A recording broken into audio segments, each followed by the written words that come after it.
6 days of pure magic, Human Design Rave Festival 2024. Hello and welcome to the Rave Human Design Rave Festival 2024, 17 to the 22nd of January in Sofia, Bulgaria live and online for those who cannot join live worldwide. We have here Ioan Nistor, and we're so happy that he's joining us live in Sofia because we're gonna be doing real experiment, guys, and something not to miss for sure. Welcome, welcome. Thank you, guys. Thank you, guys, for having me. Hello. And nice to be with you and Sofia and to do these experiments, right? Experiments, yes, experiment. Yeah. Yeah. So Ioan is a BG5 specialist. So that's why we're talking about experimenting with, it's going to be experimenting with groups. But before we dive into the experimental part, let's introduce you to the public. Who are you? You are the person who actually brought human design in Romania and translated the Human Design Bible, so to say, the Book of Linda. Can you tell us more about you? Yeah, I can try. Yes, I've been in the experiment for some time now, and it came to me, the first time I heard about it, it was funny stuff.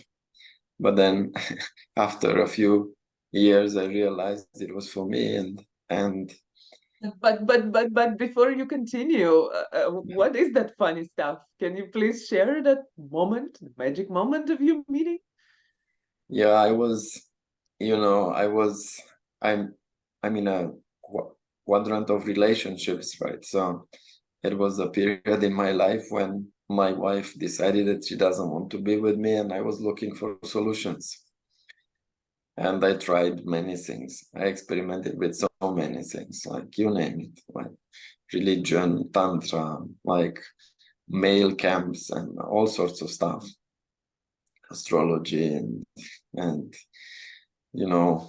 retreats of silence, and all sorts of things. And one day a friend came to me and said he was also having marital issues, and we were looking for ways to fix our marriages. So he came with this chart, with a chart, and he showed it to me, and I saw like this projector. He didn't say anything to me, you see a human design chart for the first time, and it's funny, like projectors 3-5. What does it mean?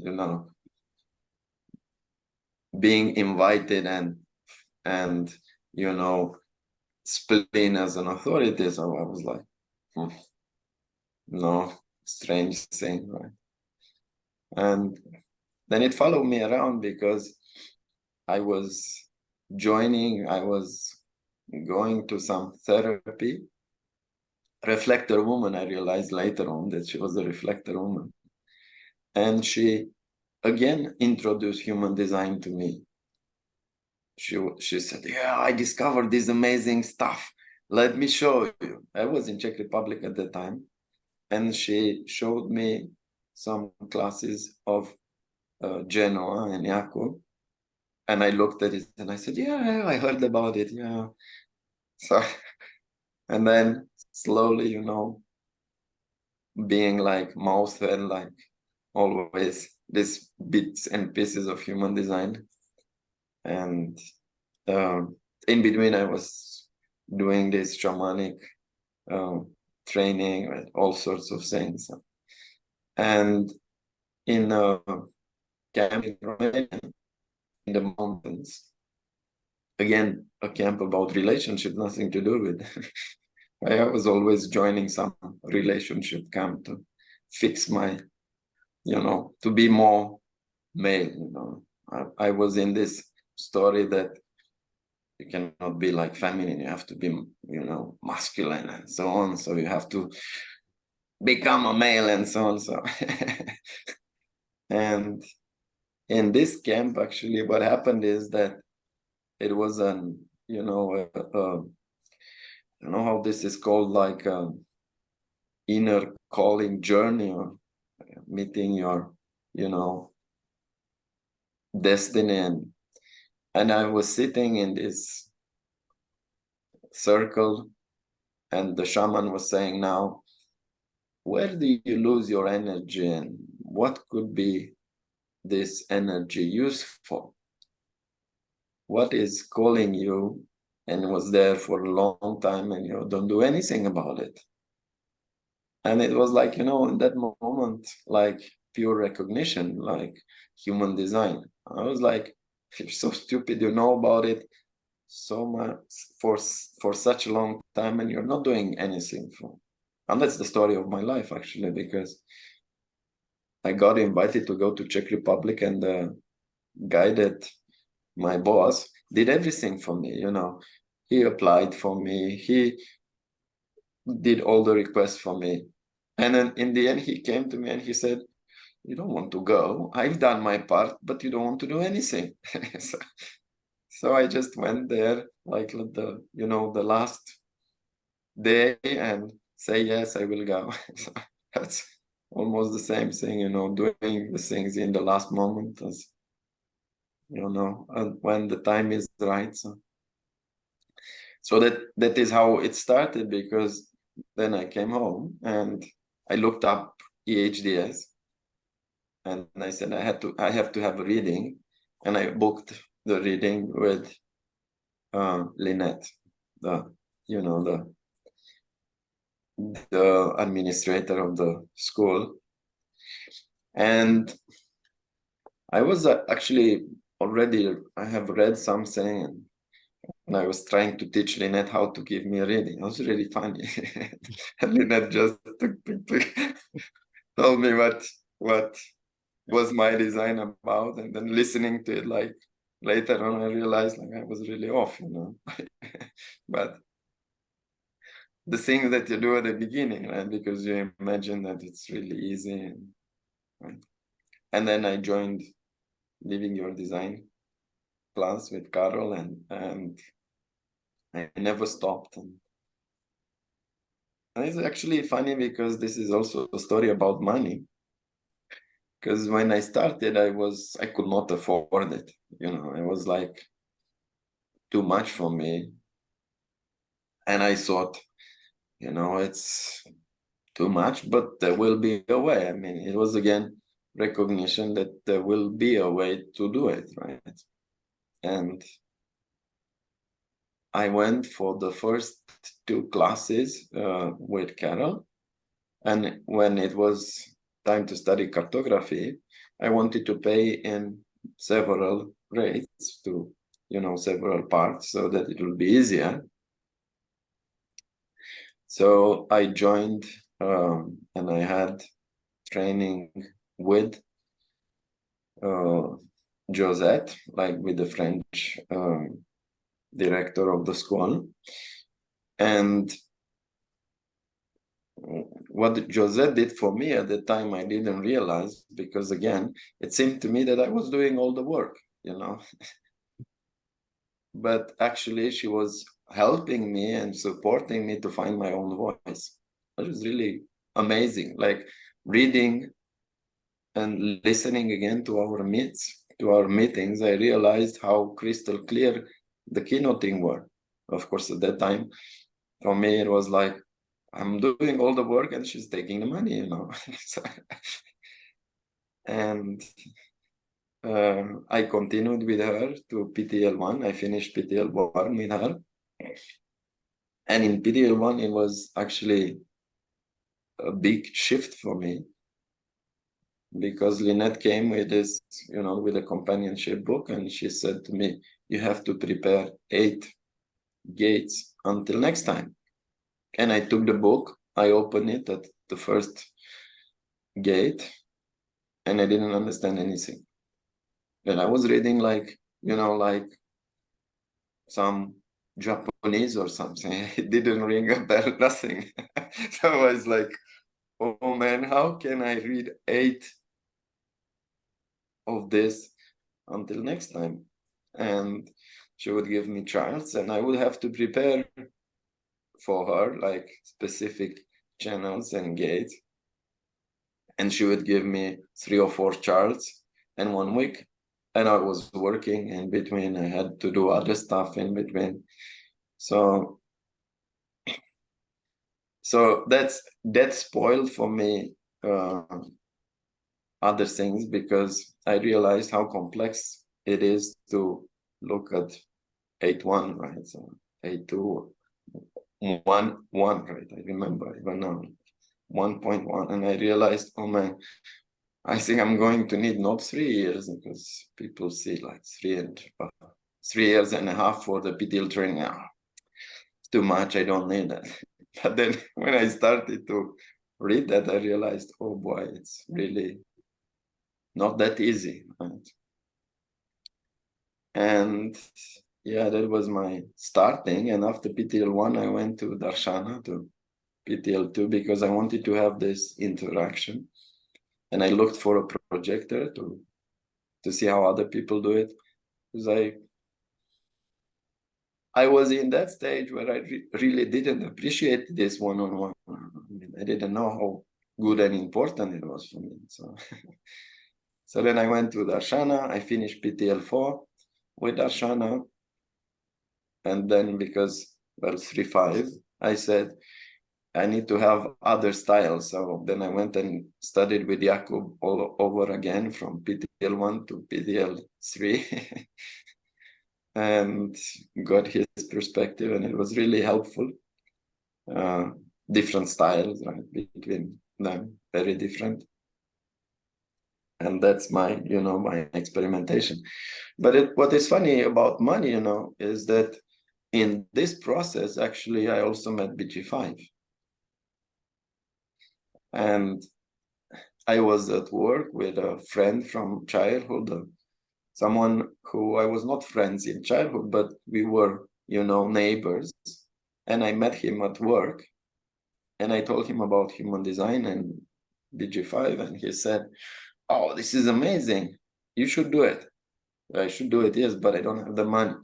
So he said, I will pay it for you. Just do it. So I was like, how can you pay it for me? I said, no, I will pay it for you, and then we'll find something to do with it. And this is actually how I got into BG5, because somebody, someone I knew in childhood believed in me, and he said, yeah, go there and study, and we'll find a way how to do it. And you as a projector, it's like a perfect invitation. Yeah, for me as a projector, yes. And he was actually, he's a generator, but he has also the 4226. So it was really nice to see that, to see how life supports you, even if you think like, there's no way I can do it. So wow. And where at this process of yours you came to the point when you started translating the book? Yeah, that actually, my life is very eventful, because my Chiron, my Uranus opposition is a 4-6. So the time that my Uranus opposition kicked in, I got this, I wrote to Linda about this need to have something in Romanian. There was nothing in Romanian at that time here. So I wrote to her, and she said, would you like to do it? So I was like, yeah, but, she said, it's a lot of work. But so then I said, but do you think I should do it? I'm ready to do it. And she said, well, if you want, you can do it. But she answered to me, like, I think in 2 or 3 months. It was not a thing that happened, immediately. But it was something like I wrote to her, and then she wrote to me, and then I wrote again, and she took time, and then she came back to me. And then I decided to do it, and it was, I think, 4 years ago, something like this, 4.5 years. And translating that book was really transforming for me, because I didn't want to interpret it, because it's in Romanian language is different than English. It's a descriptive language. It's not synthetic. So it's difficult sometimes to find words that are the same as in English. And what can I ask you, what does it mean, descriptive language and synthetic language? It means that if you take one word, these words can have several meanings, and this is synthetic, and in Romanian we have to describe it to understand it, which is actually, I didn't want to do that, because that's my somehow interpretation of it, and it means actually to adapt it.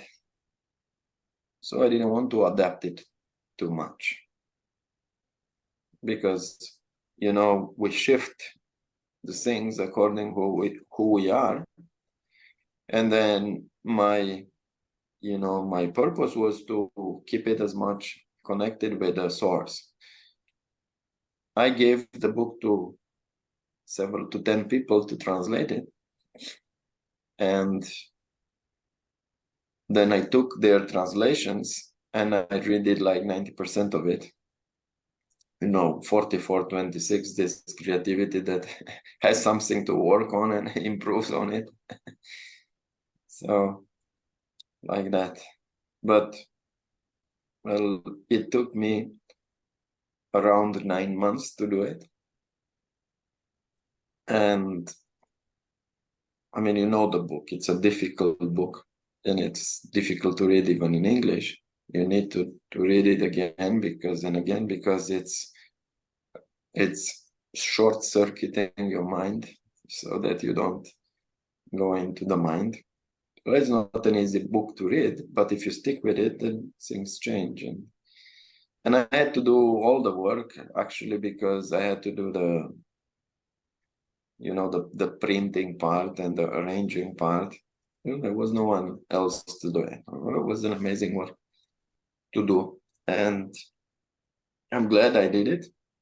And I stood with the words, trying to find the right words, and well, ever since then I'm still correcting it and changing it, and well, it's quite a transformative process. I mean, working with the lines and with the descriptions of the lines, that's really something that changes you over and over again, right? That's the part in the book that I changed, I think, like 70-80% since the first time I did. Because at that time, my understanding was also very limited. But now it's, we use that a lot, and I'm working to finish this Maya mechanics into Romanian, which is actually also using these keywords again and again. So ever since then, I've been trying to spread human design here in Romania as much as possible. And my activity in international was limited because I wanted to be here present, and to do things here.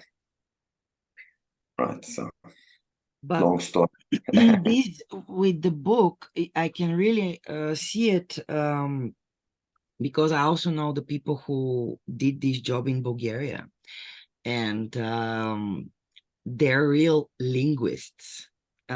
So specifically the woman who translated it, because it was a whole, basically the first human design analysts who were studying human design with Richard Beaumont.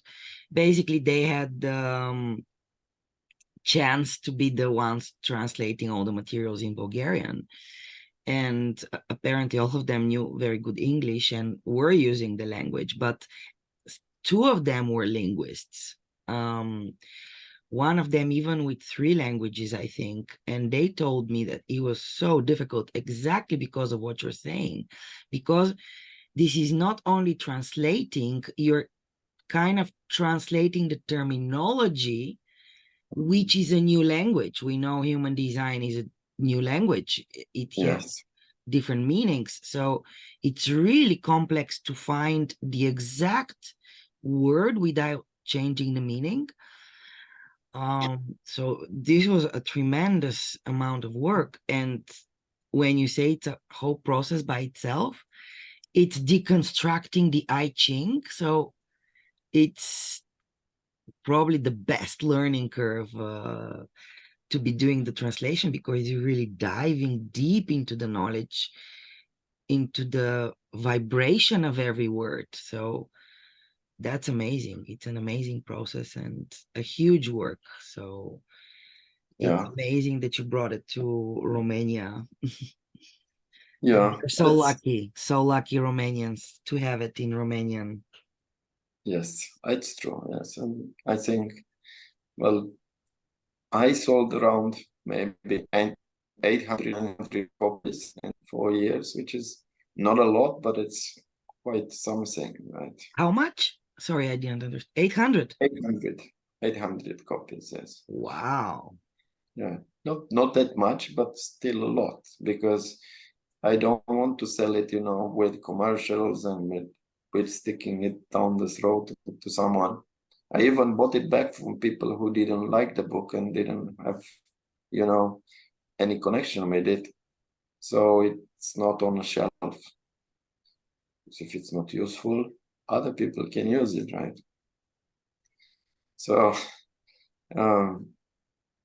that was the first step. Then the thing with the classes, I mean, you know how it is to teach human design. The best thing that you can do is to learn along the students. That's to experiment with them. I mean, I remember my first lead guide, and the lead guide that I do now, which is really very different, because, well, we experiment with it, we change it in the process, right? At the beginning, it was about giving a lot of information, right? It's not really about that anymore. It's about helping people to get it. It's not about you giving something, but it's about supporting people to integrate it. Even though it seems, lead, the Living Your Design Guide, the LYD, LYD seems like easy, but it's not really easy. It's really about getting people to get into this process. It's maybe the most difficult thing, to not pour knowledge into them, but to open them to experiment with it. That's the most difficult thing maybe to do, right? I actually have a question regarding this, like quite personal question, because as a projector, you do so much. You teach courses, you did translations, and different courses, and BG5 and the foundation, and you having your own practice, of course, yeah, both with readings and with business. How do you manage not to leave a generator alive? I don't know. Maybe, yeah. I'm not perfect, Julia. I don't say that I'm, awakened or something, because sometimes I do too much, and when I do too much, then I have to stop. But basically, how I do it is I don't combine them at the same time. It's like quantums of times when I do this, I do that, and I do that. And I try to not to mix them, I mean, I have, for example, my sessions are only in the morning. I don't do it. I do one session in the morning. I don't want to do more because I don't have energy for more. And then classes I do once a week or twice a week in the evening. And my job is a bit flexible, so I can, do in spurts. And don't do it like 8 hours a day. I could not do it if I would have to do it like 8 hours a day. But I have tasks which I do. And yeah, sometimes I get really tired and then it's time to rest. And sometimes I just lay around. I don't do anything. So, being splenic is not easy. It's about really being in the moment and having only this, this power to be present, because this is what this channel is about, right? I have the will to be here now. That's actually what the 4426 does. But you cannot will fully be here if you're not here, so the will has to surrender to the well-being. So sometimes 44.3, right? So sometimes I can handle it, and sometimes I don't handle it, and then I have to rest. So it's like this. But I would not say about me that, I'm awakened, because I'm not. Still having my deconditioning issues sometimes, and being available is one of them, right? So, but what I have succeeded lately is to be able to not get that much involved, I don't have to do it and everything, right? I can do what I can do, and that's all of it. I mean, now there are so many. Now I had my first 4 guides that I formed, and there are other guides, and I can also do this work, so I can relax. It's not about me. I'm not going to save the world in Romania from not knowing human design. It's not my job, right? It's just my, and what other thing helps is, I don't push anyone and I don't follow people. If they want to come to my classes, they have to find me. And it's not really arrogance, it's just that I don't have time for them, and to lose time with explaining, I'm the best, blah, blah. I don't do that. If they want to come, they come. If they want to study with me, they come, and it's their choice. It's not me to convince them. I don't do that because I have already too many on my plate. So it's not a matter of accepting invitation. It's more like being healthy into doing that. That's the important stuff. For example, this BG5 thing, I do only for people who want it. And Veronica wanted to do this, and I do it gladly because I like groups and I like to experiment, right? So, and for those who didn't understand, actually, Ioan has only the 2644 channel, so it's the pure pure transmitter, yes. Yes. So actually, you have quite a big community in Romania, and it's growing, right? Yeah, I don't know if you can call it big, but it's a community. I have a group with some 4,600 people, and I have altogether, I think I trained around 300 people altogether. So that's my, so to say, inner circle, the people that are close to human design, and and through me. So that's the the main thing. But it's growing in the sense that now people are interested, but I don't try to do that, I never invited anyone into my group, not one single person. It's public. I'm there.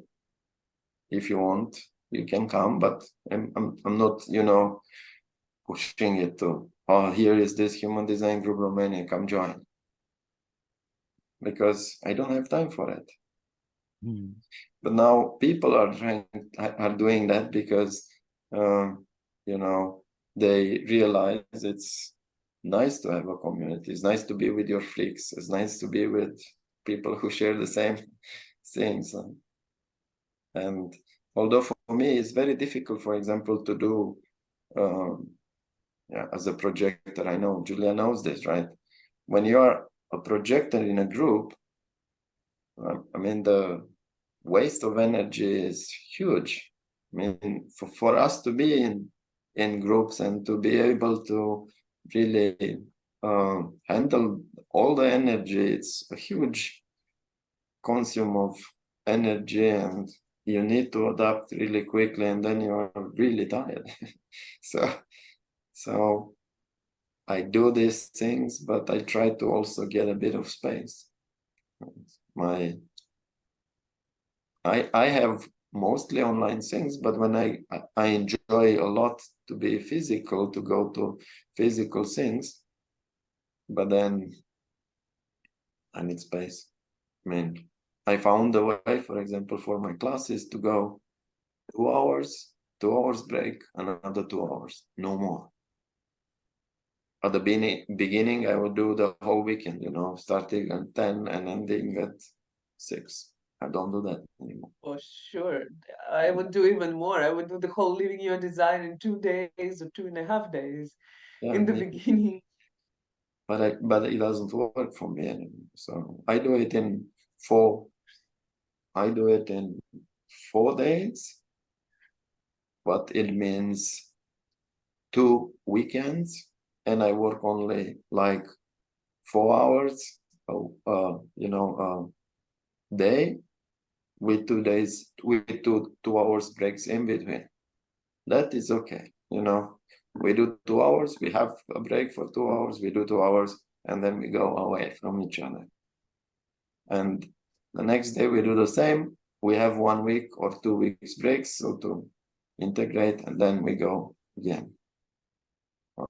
For me, that's the best. And still, when I go home, I'm tired and I have to rest. And I'm sure Julia understands this, because being a projector is not easy. You have to really switch your frequency to others people, and it's not that you want to do it. It's really actually getting involved with that energy, It just happens. Yes. This thing just happens. Yeah, so like that.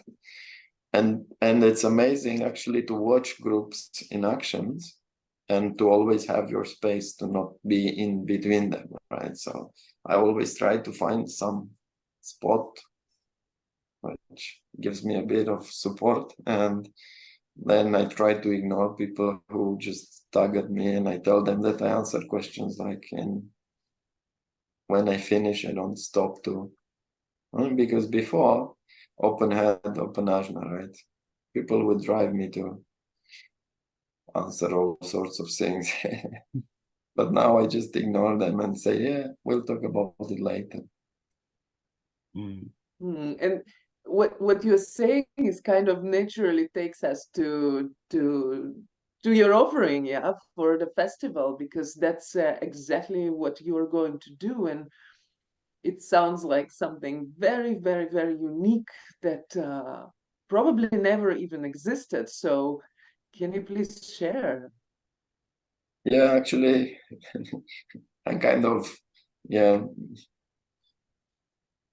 waiting to see what will come out of it, because this is mainly, Veronica's invitation to try to see how energy works in groups, right? So So what I intend to do there is actually see these groups in actions. And it's good that we'll have also OC16 there, because of course there will be a OC16 forming.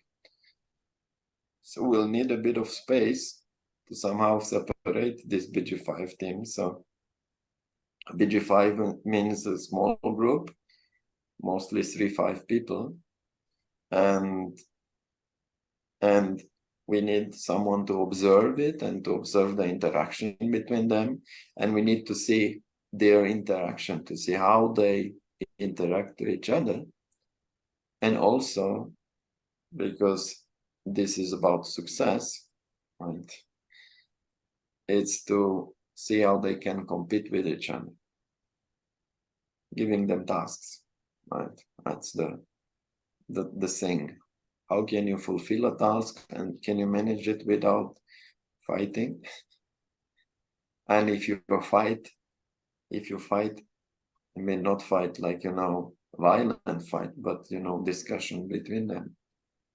And if you don't, what is the reason? Because in BG5, we work with these gaps, and we not work with this pillar. So in BG5, there is a certain way how the energy works. And if the energy flows is interrupted, then you can bet your, on heart, on the saying that what's missing is the interruption, right? So this is really funny to see how this, this group energy changes us, and how we are made to be in the right groups, because you see, mostly for 70% of the people, it's about being maybe in groups, right? Small groups. And then there is me and Julia and the other projectors who are here to somehow manage these groups by managing not the group, but the members, connecting one-on-one with the members and understanding the members and trying not to get too much involved in the group, which is actually not easy to do. Because this energy is not, we are talking about a form that is invisible, but is there. It's not aware.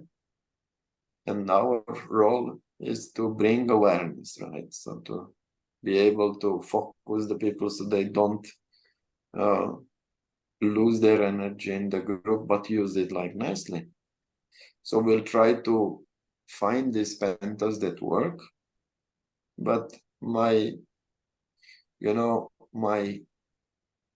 first thing would be to leave it to nature, to see if this groups find themselves, because when generators are in sync, are aware, then they will tend to attract what they need, right?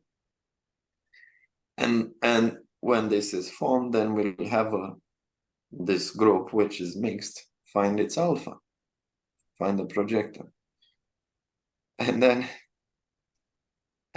we'll see how these teams can interact with each other. But it's all a big experimentation, so I don't know how it will work out, right? We'll see. But it's actually an experiment that has to form by itself. And then somebody has to observe and to take notes, and then to make people aware, hey, it's not you, it's just it's just the thing that forms over you. Don't get lost into it. And if it's not okay, go away. Because we see so many teams in nowadays work when someone is always unhappy. And because it's unhappy, he pushes buttons, right? But he doesn't want to push buttons. He just pushes them, right? Not because he is bad, but because he's where he should not be, right? So then we can advise this person to switch teams, you know, to go somewhere else, to go to a place where he's happy and everybody is happy. You see, these small groups are all about success. They don't care about us. They care about success. Right? So, but in this success, you can find your satisfaction, right? Or not. So that's the thing that we try to do in BG5, actually advise people how to be in the right spot, in the right team, if they are supposed to work in the right team, or if they are supposed to be like lonely wolves, right? But you know, when you get into a small group, it doesn't matter if you are tall, if you're brunette, if you have blue eyes. Just it matters if you have these power columns, you know, this channels or gates between the sacral and the throat. The rest you can throw away. Nobody cares about in a small group, right? Nobody. I understood for myself, for example, why I'm not seen in a group, because I'm not a Penta person, right? I'm just, you know, I'm just the whip in the group, right? You know, just the 33 who is there to see, to supervise and say, you didn't do this well, yeah, that was missing, so on, you know? So, yeah, that's me, right? So guys, we're all born so, in pentas. Very often in groups, very often they are dysfunctional, but we're gonna see it in the Human Design Rave Festival, really how it works, not only the theoretical part, but really how it works. And it is something you cannot touch the energy, but we're gonna see it, how it envelops, how it shows itself in real situation. And so we're going to look at individual career design. We have such a lecture. Then we have the BG5 experiments with small groups, 3 to 5.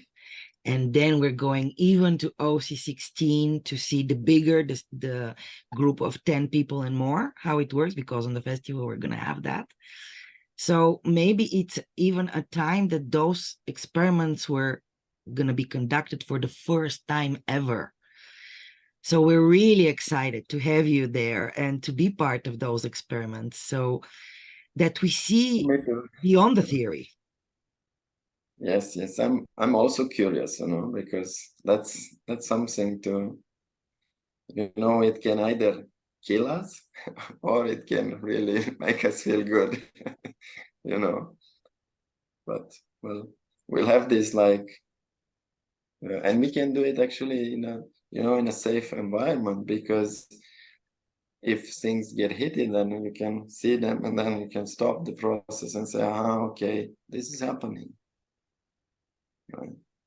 It's just business, you know. This is the word that you hear many times when you are in a workplace that is not good for you, and they say it's just business. Well, this is what it means actually. It's just business. It's not you. It's just business. It's just the energy where you are in. And we take it like an offense.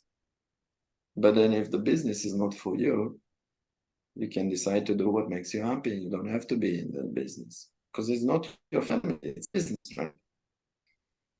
So he doesn't care about you.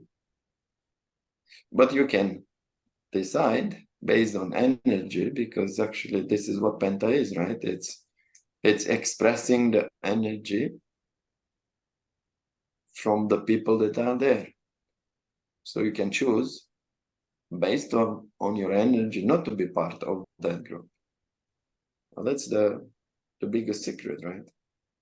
It's Penta is just for energy people. It's not for me, not for Julia, not for Manifestor. It's just for people who really have this sacral. And it has to be connected somehow to their identity, because otherwise it's not really going to work. We can do other stuff, right? We can just extract ourselves and look at it and laugh at it, or try to avoid it, you know. And Yes. guide us at the end. Yes, of course, that's what we are here to do if you want us, right? That's yeah. And for projectors, how important is to understand that you don't have to stand out. You don't have to do something spectacular. You have to be in the right place so the right group can find you for you. Of course, your job is to know how to connect with the other, because if they find you and you don't know how to connect, then you don't know what to do with it, right? So this is why you have to study. Yeah. Because if you don't study, how would you know? Right? Okay. Sorry for talking that much. My throat is tired.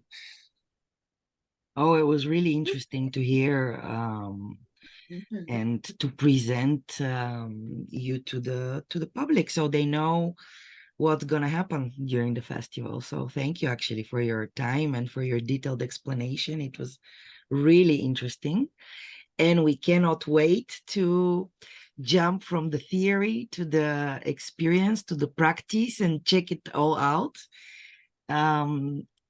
So guys, you really are truly invited to join us in Romania, to join Ioan in his lecture, and also the other BG5 specialists and OC16 specialists that we have invited. You will hear about it very, very soon. So glad to have you, Ioan. We're so happy to meet you in Sofia live and that we can be together for 6 days, almost Yes. a week. Yeah. Yes.